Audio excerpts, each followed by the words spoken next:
Good morning students. हमारा topic है journal का, जिसमें कि आपने इलस्ट्रेशन नंबर 14 तक सभी टॉपिक कर लिया है। ठीक है, +1 अकाउंटेंसी जर्नल का टॉपिक। अब हम जो है ना कुछ सम स्पेसिफिक एंट्रीज को करने जा रहे हैं, जो कि आपको जर्नल के चैप्टर में 9.31 पेज पर मिल जाएगा। क्लियर है? जिनमें आज मैं आपको कुछ एंट्री के बारे में बताने जा रहा हूँ, जिनमें एक एंट्री है आपकी बैड डेट्स रिकवर्ड की। बैड डेट्स रिकवर्ड, और एक एंट्री है आपकी आउटस्टैंडिंग एक्सपेंस के बारे में।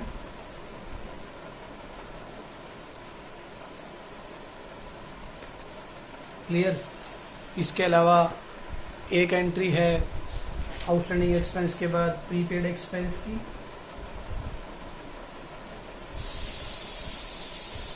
फिर आपकी जो है नेक्स्ट एंट्री आपकी डेप्रिसिएशन की।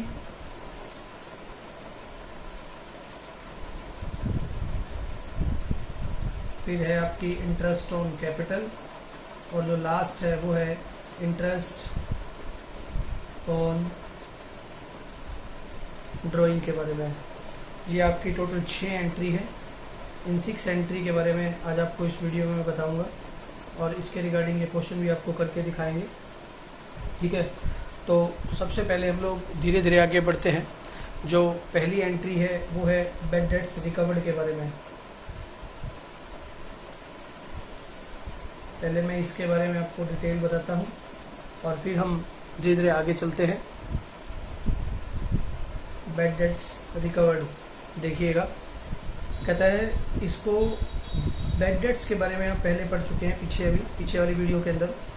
बैड डेट्स का मतलब होता है पैसे का डूब जाना, लेकिन बैड डेट्स रिकवर्ड का मतलब होता है डूबे हुए पैसे का वापिस आ जाना। उसे हम लोग बोलते हैं बैड डेट रिकवर्ड। जैसे कई बार कोई डेटर होता है, पैसा नहीं देता है, लेकिन बाद में अगर वो हमारे को पैसा रिफंड कर देता है, तो उसको हम लोग बोलते हैं बैड डेट्स रिकवर्ड। क्लियर? मैं आगे बढ़ने से पहले एक बार आपको बैड डेट्स की एंट्री को रिमाइंड कराता हूँ, जिससे कि आप बैड डेट्स रिकवर्ड को बड़े आसानी से कर सकेंगे। अगर सपोज कीजिए एक डेटर है और मैंने उससे 10,000 रुपीज़ लेने हैं, और मुझे उससे केवल 6,000 ही मिले हैं, और 4,000 अगर मेरे डूब जाते हैं, तब आप क्या एंट्री करते हैं? पैसे के डूबने की बैड डेट्स, क्योंकि आपके लिए एक नुकसान है टू डेटर। आपको 4,000 सपोज कीजिए आपका डूब गया, डेटर से पैसा जो लेना था आपने 10,000 लेना था, 6,000 आपको मिल गया, लेकिन 4,000 आपका डूब गया, तो आपका नुकसान 4,000 है। नॉमिनल अकाउंट के अकॉर्डिंग ये डेबिट हो जाएगा, और एसेट आपकी क्या हो रही है? रिड्यूस हो रही है, जो कि ये पैसा आपको नहीं मिलेगा, तो आप डेटर को क्या कर देते हैं? क्रेडिट कर देते हैं। लेकिन जब आपका ये पैसा आपको मिल जाता है, इन फ्यूचर कभी भी आपको वो डेटर आपका पैसा रिफंड कर देता है, तो आप यहाँ क्वेश्चन क्या बनेगा? Bad debts recovered. Bad debts recovered, suppose कीजिए 4,000 के 4,000 आपको मिल गए, तो आप क्या एंट्री करेंगे? आपको कैश मिला है तो कैश अकाउंट डेबिट, और अगर बैंक में पैसा डायरेक्ट जमा करवाता है तो बैंक अकाउंट डेबिट हो जाएगा। ठीक है, कैश के अकॉर्डिंग रियल का रूल लगेगा। हम बिजनेस के पॉइंट ऑफ व्यू सोचेंगे, कैश आ रहा है तो cash account debit to bad debts recovered. ध्यान रखना, हम डेटर को क्रेडिट नहीं करेंगे, क्योंकि हम इसको ऑलरेडी पहले ही क्रेडिट कर चुके हैं। अब हमारे को डेटर से नहीं मिला है, बल्कि हमने एक अकाउंट बैड डेट्स को ओपन किया था। अब हम उसको क्लोज कर देंगे, और बैड डेट्स रिकवर्ड के नाम से उसको क्या कर दिया जाएगा? क्रेडिट कर दिया जाएगा। तो आपको कितना पैसा मिलता है? 4K का। इस बात का ध्यान रखना है हमें। ठीक है, और अब ये आपकी एंट्री नंबर 1 थी। अब मैं आपको सेकेंड एंट्री के बारे में बता रहा हूँ।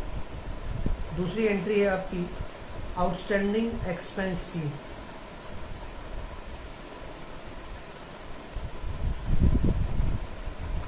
आउटस्टैंडिंग एक्सपेंस क्या होता है? देखिए, पहले आपको एक्सपेंस का तो पता है भाई, मैं कोई भी अगर सर्विस यूज़ करता हूँ उसका पेमेंट करता हूँ बिजनेस के पॉइंट ऑफ व्यू से। सपोज कीजिए वेजेस, इलेक्ट्रिसिटी का बिल, रेंट, इंश्योरेंस का खर्चा, कमीशन किसी को अलाउड करता हूँ, डिस्काउंट किसी को अलाउड करता हूँ, तो ये सभी मेरे क्या हैं, एक्सपेंस है। मैं अपने एम्प्लॉइज़ को सैलरी पे करता हूँ, ये मेरा एक्सपेंस है। लेकिन आउटस्टैंडिंग का क्या मतलब है? हमें पता है कि हम अकाउंट एक फाइनेंशियल ईयर के लिए तैयार करते हैं, और जो ये फाइनेंशियल ईयर है वो हमारा 1 अप्रैल को स्टार्ट होता है और 31 मार्च को क्या हो जाता है, ख़त्म हो जाता है। अब मान लीजिए आप रेंट पे करते हैं, रेंट आप सपोज कर लीजिए 1000 पर मंथ का पे करते हैं। तो अगर 12 महीने की रेंट की बात करूं तो ये आपका अमाउंट बनता है 12,000 रुपये। लेकिन आपके बिजनेस ने ये पूरा 12 महीनों का 12,000 रुपये का रेंट बनता है, लेकिन आपके बिजनेस ने केवल सपोज कर लीजिए 8 मंथ का तो रेंट पे कर दिया, साल हमारा ख़त्म हो चुका है, तो ये उसी साल का खर्चा था, लेकिन उस साल में हमने अभी तक 4,000 रुपये पे नहीं किए हैं। तो ये आपका कौन सा एक्सपेंस हो जाएगा, आउटस्टैंडिंग एक्सपेंस हो जाएगा, जो कि आपके लिए एक तरह की क्या बन जाएगी, लायबिलिटी बन जाएगी। ठीक है, तो आउटस्टैंडिंग का मतलब होता है जब आप सर्विस को तो यूज़ कर चुके हैं लेकिन पेमेंट नहीं किया है, तो वो आपके लिए क्या बन जाती है, एक लायबिलिटी बन जाती है। अब मैं यहाँ लिख भी देता हूँ कि आउटस्टैंडिंग एक्सपेंस आपके लिए एक लायबिलिटी होती है। और मैंने आपको टाइप्स ऑफ अकाउंट में भी बताया था, जब भी किसी एक्सपेंस या इनकम के आगे अगर आउटस्टैंडिंग या प्रीपेड या एक्रूड वर्ड लग जाता है तो वो आपका पर्सनल अकाउंट हो जाता है। क्लियर है? और दूसरा, साथ में ये आपकी लायबिलिटी भी इंक्रीज हो गई है। ठीक है, तो जो मेरा समझाने का मेन मकसद था वो यही था। ठीक है, अब अगर मैं रेंट का एग्जांपल देके बताऊं तो आप रेंट पे कितना कर चुके हैं, 8,000 का, और आपने कितना पे नहीं किया है, 4,000 आपने पे नहीं किया है। तो अब आप क्या लिखेंगे, रेंट जो कि आपके लिए एक एक्सपेंस था, मैं उसे अकॉर्डिंग टू नॉमिनल अकाउंट क्या कर दूंगा, डेबिट कर दूंगा, क्योंकि उसी साल का खर्चा था। अगर मैं उसको कैश में पे करता तो मैं लिखता टू कैश, लेकिन मैंने इसे कैश में नहीं दिया है, तो मैं क्या लिखूंगा, टू आउटस्टैंडिंग रेंट, कि मुझे ये एक्सपेंस क्या करना है, पे करना है। तो एंट्री बनेगी rent account debit to outstanding rent. Clear? इसका एक और एग्जांपल लेके बताता हूँ मैं आपको, सैलरी का। सपोज कर लीजिए एक कर्मचारी को आप 5,000 रुपीज़ पर मंथ की सैलरी पे करते हैं, तो 12 मंथ की जो सैलरी बनेगी वो आपकी बनेगी 5,000 पर मंथ के हिसाब से, 12 महीने की 60,000 रुपीज़ आपकी क्या बन जाएगी, सैलरी बन जाएगी। लेकिन आपने क्या किया, उस कर्मचारी को 10 मंथ की सैलरी पे कर दी, यानी कि 10 मंथ की 50,000 पे कर दी, और 10,000 अभी उसको पे नहीं किए हैं। तो फर्म के पॉइंट ऑफ व्यू से ये एक प्रकार का लायबिलिटी बन जाएगा। तो आप इसमें क्या लिखेंगे, लेकिन ये है तो उसी साल का ही खर्चा, तो हम नॉमिनल अकाउंट के अकॉर्डिंग सैलरी को तो क्या करेंगे, डेबिट करेंगे। अमाउंट कितना, 10,000, और जो आउटस्टैंडिंग अमाउंट है वहाँ हम क्या लिखेंगे, टू आउटस्टैंडिंग सैलरी, क्योंकि ये आपकी क्या बन गई है, एक तरह की लायबिलिटी बन गई है। आप लिखेंगे salary account debit to outstanding salary. Clear? ये आपका पॉइंट नंबर 2 था, आउटस्टैंडिंग सैलरी, जिसमें आप सर्विस को तो यूज़ कर चुके हैं लेकिन आपने पेमेंट नहीं की है, तो वो आपकी क्या बन जाती है, लायबिलिटी। तीसरा जो अमाउंट आता है, तीसरा जो आपकी ट्रांजैक्शन है, उसका नाम है प्रीपेड एक्सपेंस। देखिए, प्रीपेड का मतलब एडवांस पेमेंट कर देना। ठीक है, जैसे आप लोग आजकल अपने मोबाइल का रिचार्ज कराते हैं, जियो का रिचार्ज कराते हैं, जो कि 3 महीने तक आपके लिए काम करती है, तो वो आपका एक एडवांस पेमेंट होता है। ठीक है, तो इसी तरीके से जब आप किसी भी एक्सपेंस की पेमेंट या किसी भी सर्विस की पेमेंट एडवांस में कर देते हैं तो उसे हम लोग प्रीपेड एक्सपेंस बोलते हैं। क्लियर है? अब प्रीपेड एक्सपेंस ये भी आपको बता दूं एक तरह का पर्सनल अकाउंट होता है। ठीक है, और साथ में ये आपकी क्या हो जाती है, एसेट हो जाती है, क्योंकि एडवांस कुछ भी पे कर दे आपकी वो एसेट बन जाती है। अब ये प्रीपेड एक्सपेंस के बारे में एग्जांपल लेके बताता हूँ। सपोज कीजिए आप इंश्योरेंस करवाते हैं, आप अपनी शॉप का इंश्योरेंस करवा देते हैं, अपनी दुकान का। आपको पता होना चाहिए कि जब भी किसी नॉन लिविंग थिंग का इंश्योरेंस करवाएंगे तो वो एक जनरल इंश्योरेंस में काउंट होता है, और जनरल इंश्योरेंस केवल 1 साल के लिए होता है, 1 ईयर के लिए। ठीक है, 1 साल के बाद हमें उसको दोबारा से प्रीमियम पे करना पड़ता है। जैसे आप अपनी बाइक का इंश्योरेंस करवाते हैं, अपनी गाड़ी का इंश्योरेंस करवाते हैं, तो उसको हर साल आपको करवाना पड़ता है। ये सभी जनरल इंश्योरेंस में काउंट होते हैं और इनका जो प्रीमियम है वो 1 साल के लिए पे किया जाता है, यानी कि जो किस्त पे की जाती है 1 साल के लिए की जाती है। 1 साल के बाद आप इसके बेनिफिट नहीं ले सकते हैं। अगर आपको इसके बेनिफिट्स चाहिए तो आपको एक प्रीमियम फिर से पे करना पड़ेगा और जिसका फ़ायदा आपको अगले 1 साल तक मिलता रहेगा। ठीक है, अब आपको ये पता है कि आपका जो इंश्योरेंस है वो 1 साल के लिए होता है। सपोज कीजिए मैंने अपने गाड़ी का इंश्योरेंस 1 जून को करवा लिया, ठीक है, और ये कब तक वैलिड रहेगा? सपोज करो 1 जून 2019 को मैंने इसका इंश्योरेंस पे किया था और इसका जो बेनिफिट है वो मुझे कब तक मिलेगा? 30 मई तक, 31 मई तक। 1 साल आपका 31 मई को ख़त्म हो जाएगा, यानी कि 1 जून से ठीक 1 दिन पहले 31 मई 2020 तक मुझे इसका बेनिफिट मिलता रहेगा। सपोज कीजिए मैंने जो इंश्योरेंस पे किया है वो 12 महीने का पे किया है, 12,000 रुपये, यानी कि 12,000 रुपीज़ पे किया। अब आपको ये पता है कि मेरा फाइनेंशियल ईयर तो भैया 1 अप्रैल 2019 को स्टार्ट हुआ है और जो ख़त्म कब हो रहा है? 31 मार्च 2020 को ख़त्म हो गया। लेकिन मई की बात अगर मैं करता हूँ तो मार्च के बाद अप्रैल और मई, इसका मतलब है कि मैंने 2 महीने का प्रीमियम जो है वो एडवांस पे कर रखा है, जो कि मेरा इस साल का खर्चा नहीं है, तो मैं इसे अपने इस साल की बुक्स में नहीं दिखाऊंगा। वो मेरे लिए एक तरह की क्या बन जाएगा? एसेट बन जाएगा। क्लियर है? देखिए आपने 12 महीने का 12,000 रुपये पे किया है इंश्योरेंस, तो 1 महीने का एक्सपेंडिचर कितना हो गया? 1,000 हो गया। तो आपने एडवांस कितना पे कर दिया? जबकि आपका 1 जून से स्टार्ट हुआ, 1 जून से लेकर के 31 मार्च तक आपके 10 मंथ्स बनते हैं, ठीक है, और इसके बाद 1 जून से 31 मार्च तक आपके 10 मंथ्स बनते हैं, ठीक है, और फिर आपके 2 महीने का क्या हुआ है? एडवांस चला गया है। तो जो 2 महीने का एडवांस गया है उसका अमाउंट कितना बनेगा? जब आपका 1 महीने का 1,000 रुपये है तो 2 महीने का कितना बन जाएगा? 2,000 रुपीज़ बन जाएगा, जो कि आपका एक तरह का एडवांस खर्चा है। अब आप इसकी एंट्री कैसे करेंगे?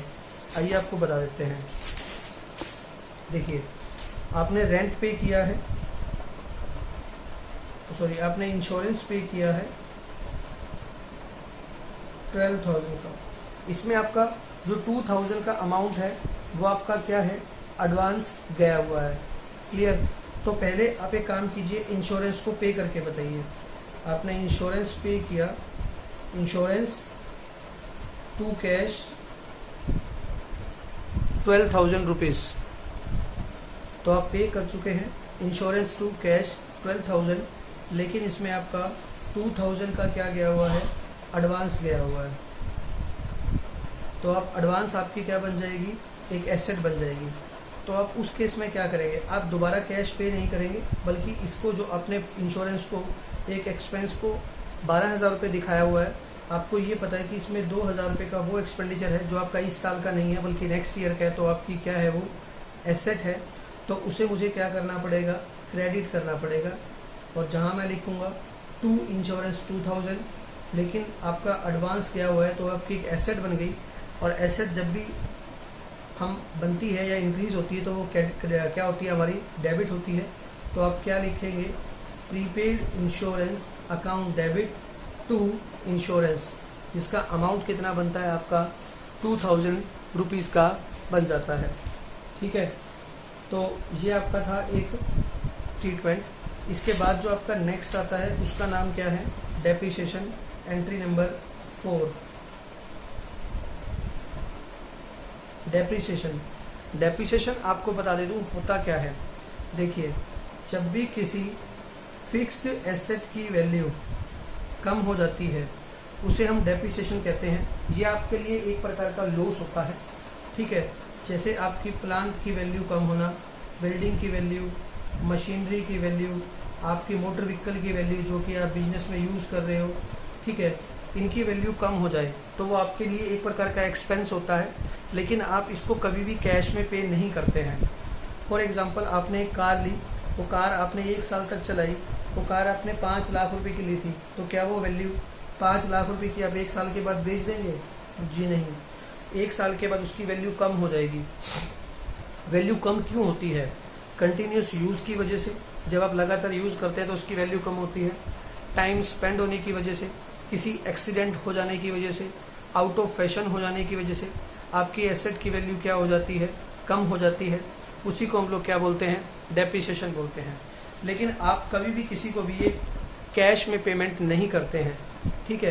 तो डेप्रिसिएशन कभी कैश में नहीं दिया जाता है, बल्कि आपकी एसेट की वैल्यू रिड्यूस होती है।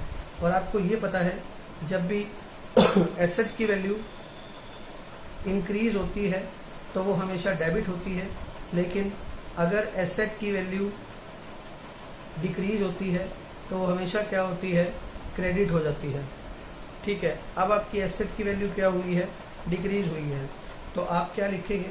डेप्रिसिएशन आपके लिए एक प्रकार का एक्सपेंस है, एक प्रकार का लॉस है, तो आप डेप्रिसिएशन को क्या लिखेंगे? डेबिट।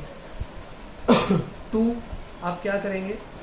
एसेट की वैल्यू कम हुई है, तो जिस एसेट की वैल्यू कम हुई है आप उस एसेट का नाम लिख देंगे। क्लियर?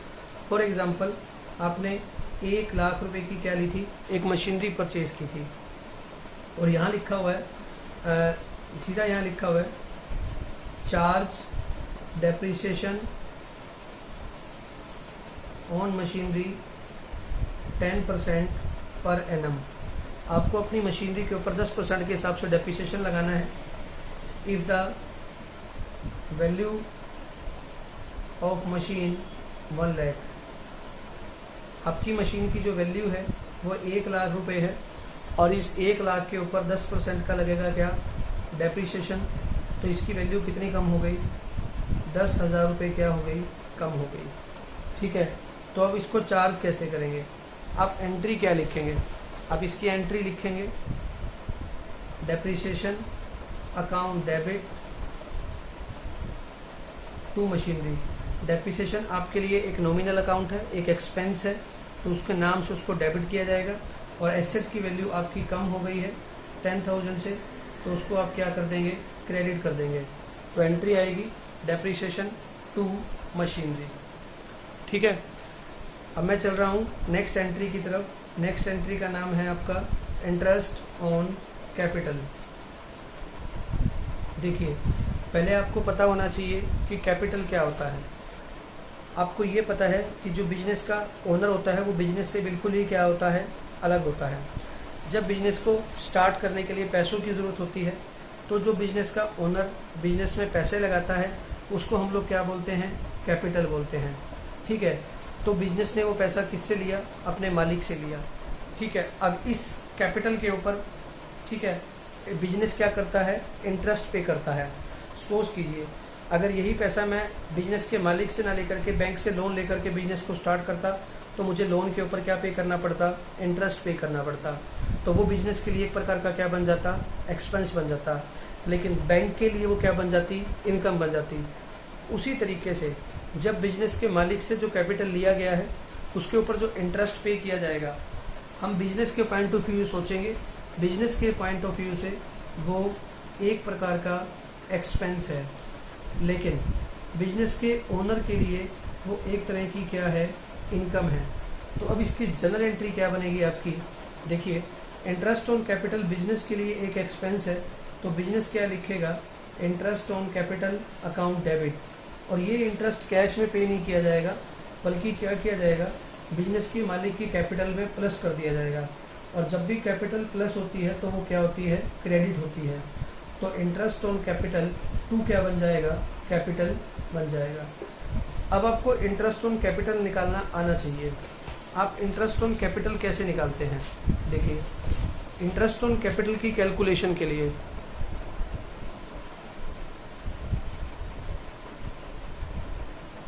आप लिखते हैं capital multiply rate of interest multiply time by 12, ठीक है? वैसे आपके पास यहाँ पर केवल यहीं तक आएगा, शायद टाइम गिवन ना हो, ठीक है? सपोज कीजिए आपने बिजनेस में 1 लाख रुपए लगाया और क्वेश्चन में क्लियर गिवन है कि रेट ऑफ इंटरेस्ट कितना है? 10% है। तो कितना इंटरेस्ट दिया जाएगा? 10,000 का। तो इसकी एंट्री क्या की जाएगी, interest on capital to capital. Amount कितना आ जाएगा, 10,000 रुपीज़ का आ जाएगा। क्लियर। तो अब हमारी आज की जो लास्ट एंट्री है उसका नाम है इंटरेस्ट ऑन ड्राइंग। अब आप इंटरेस्ट ऑन ड्राइंग की कैलकुलेशन कैसे करते हैं, उसको करने से पहले आपको इंटरेस्ट ऑन ड्राइंग के बारे में पता होना चाहिए। सबसे पहले पता हो कि ड्राइंग के ऊपर आप इंटरेस्ट कर रहे हो, ड्राइंग क्या होती है। जब भी बिजनेस का ओनर अपने बिजनेस से अपने पर्सनल यूज़ के लिए पैसे निकालता है तो उसे हम क्या कहते हैं, ड्राइंग कहते हैं। हालांकि बिजनेस के मालिक को वो पैसा बिजनेस को वापस भी करना पड़ता है, क्योंकि बिजनेस का मालिक और बिजनेस दोनों अलग अलग हैं। तभी तो जो आपने ऊपर इंटरेस्ट ऑन कैपिटल के बारे में पढ़ा है, जब आपने बिजनेस को पैसा दिया था तो बिजनेस ने आपको इंटरेस्ट ऑन कैपिटल दिया था, लेकिन जब आपने बिजनेस से पैसा निकाला अपने पर्सनल यूज़ के लिए, जिसे आप ड्राइंग कहते हो, तो आपको भी उस ड्राइंग के ऊपर बिजनेस को क्या देना पड़ेगा, इनकम देना पड़ेगा, इंटरेस्ट देना पड़ेगा। तो वो बिजनेस के लिए क्या बन जाएगा, इनकम, और आपके लिए क्या बन जाएगा, एक प्रकार का एक्सपेंस बन जाएगा। ठीक है। तो ड्राइंग आपके लिए एक तरह का एक्सपेंस है, तो आप क्या लिखते हैं, ड्राइंग अकाउंट डेबिट। और बिजनेस के लिए इनकम है तो बिजनेस क्या लिखेगी, टू इंटरेस्ट ऑन ड्राइंग। आपके लिए एक्सपेंस है तो आपने ड्राइंग अकाउंट को डेबिट किया और आपने इसके ऊपर इंटरेस्ट पे किया, तो एंट्री क्या बनेगी, इंटरेस्ट ऑन ड्राइंग। सेम ऐसे ही इसकी कैलकुलेशन की जाती है जैसे इंटरेस्ट ऑन कैपिटल की कैलकुलेशन की जाती है। आप क्या लिखते हैं, drawing multiply rate of interest multiply time by 12। इस तरीके से आप इंटरेस्ट ऑन ड्राइंग की क्या करते हैं, कैलकुलेशन करते हैं। तो ये 6 एंट्री थी आपके पास जो आपको करनी है। मैं एक बार फिर से रिवाइज कर देता हूँ 6 के 6 पॉइंटों को, जिसमें जो पहला पॉइंट है आपका वो आपका आता है बैड डेट्स रिकवर्ड का। बैड डेट्स रिकवर्ड की एंट्री हमने क्या करी, cash account debit to bad debts recovered. दूसरी हमने पढ़ी आउटस्टैंडिंग एक्सपेंस, जो आपके लिए एक प्रकार की लायबिलिटी बन जाती है। तो इसमें हम क्या लिखते हैं, rent to outstanding rent and salary to outstanding salary. तीसरा हमने पढ़ा प्रीपेड एक्सपेंस, जब कोई आप एडवांस पेमेंट कर देते हो तो वो आपकी एसेट बन जाती है और आपका पर्सनल अकाउंट होते हैं ये दोनों, आउटस्टैंडिंग एक्सपेंस भी और प्रीपेड एक्सपेंस भी। ठीक है। तो इसकी हमें एंट्री क्या करते हैं, आपको इंश्योरेंस का एग्जांपल लेके बताया था, इंश्योरेंस टू कैश और prepaid insurance to insurance. Fourth मैंने आपको बताई थी डेप्रिसिएशन के बारे में। किसी भी टेंजेबल या फिक्स एसेट की वैल्यू कम हो जाना डेप्रिसिएशन कहलाता है। एंट्री क्या लिखते हैं आप, डेप्रिसिएशन टू एसेट। और जो 5वीं एंट्री मैंने आपको बताई वो बताई इंटरेस्ट ऑन कैपिटल के बारे में। ठीक है। और फिर आपको लास्ट बताई इंटरेस्ट ऑन ड्राइंग के बारे में। अब हमें क्वेश्चन करने जा रहे हैं इलस्ट्रेशन नंबर 15। देखिएगा इसको। सबसे पहली की एंट्री लिखी हुई है, received 20,000 from Subhash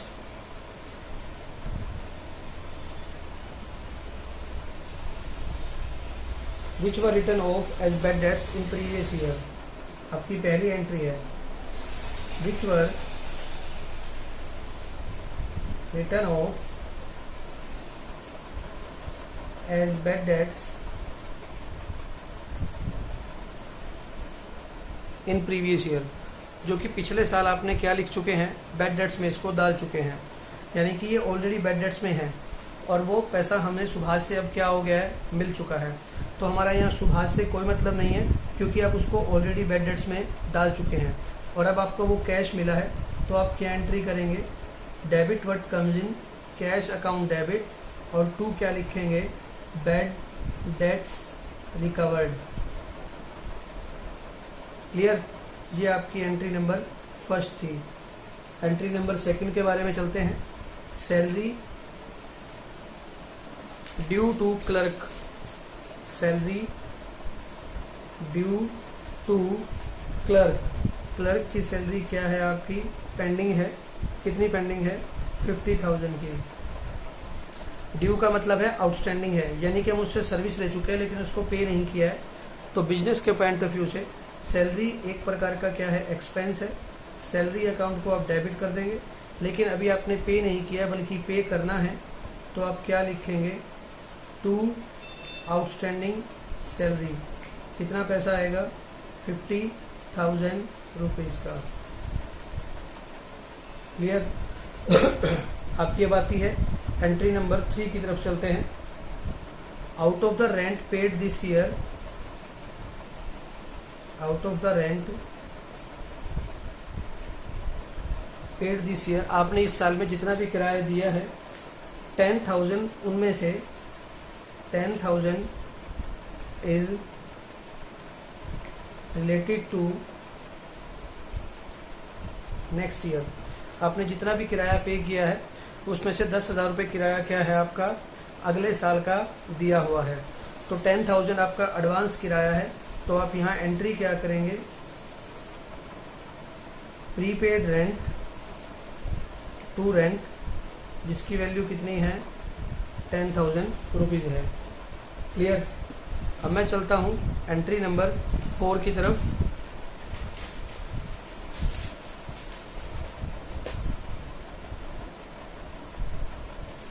provide 10% depreciation on furniture, provide 10% depreciation on furniture costing 50,000। आपके जो फर्नीचर की वैल्यू 50,000 है उसके ऊपर आपने 10% का क्या लगाना है, डेप्रिसिएशन लगाना है।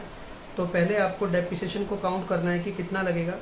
आपको पता है मशीनरी की cost multiply rate of depreciation. Time यहाँ गिवन ही नहीं है तो हम टाइम को यूज़ ही नहीं करेंगे। आपको पता है 50,000 मशीनरी की कॉस्ट है, फर्नीचर की कॉस्ट है, और 10% के हिसाब से डेप्रिसिएशन चार्ज करना है। तो जिसका अमाउंट कितना बनता है 5,000 रुपीज़। आप क्या लिखेंगे, depreciation account debit to furniture, क्योंकि डेप्रिसिएशन आपके लिए एक प्रकार का नुकसान है जिसकी वैल्यू 5,000 है, और फर्नीचर की वैल्यू आपकी रिड्यूस हो गई है, तो अब उसको क्या कर देंगे, क्रेडिट कर देंगे। चलते हैं एंट्री नंबर 5 की तरफ। यहाँ लिखा हुआ है provide 12% interest on capital amounting to 10 lakh. आपको कैपिटल के ऊपर 10 लाख का इंटरेस्ट लगाना है। टाइम गिवन नहीं है, कोई बात नहीं, आपको ये पता है कैपिटल मल्टीप्लाई क्या आएगा, रेट ऑफ इंटरेस्ट आएगा। कैपिटल का अमाउंट आपका 10 लाख और रेट ऑफ इंटरेस्ट आपको दिया हुआ है 12%। तो आपका जो अमाउंट आएगा वो आएगा 1,20,000 रुपये का।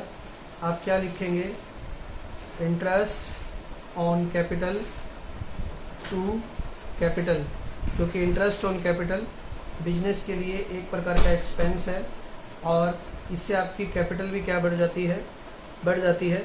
बिजनेस के लिए नुकसान है लेकिन ओनर के लिए फ़ायदा है, तो ओनर की कैपिटल इंक्रीज हो गई और बिजनेस ने उसे क्या कर दिया, डेबिट कर दिया। 6th एंट्री आपकी आती है चार्ज इंटरेस्ट ऑन ड्राइंग।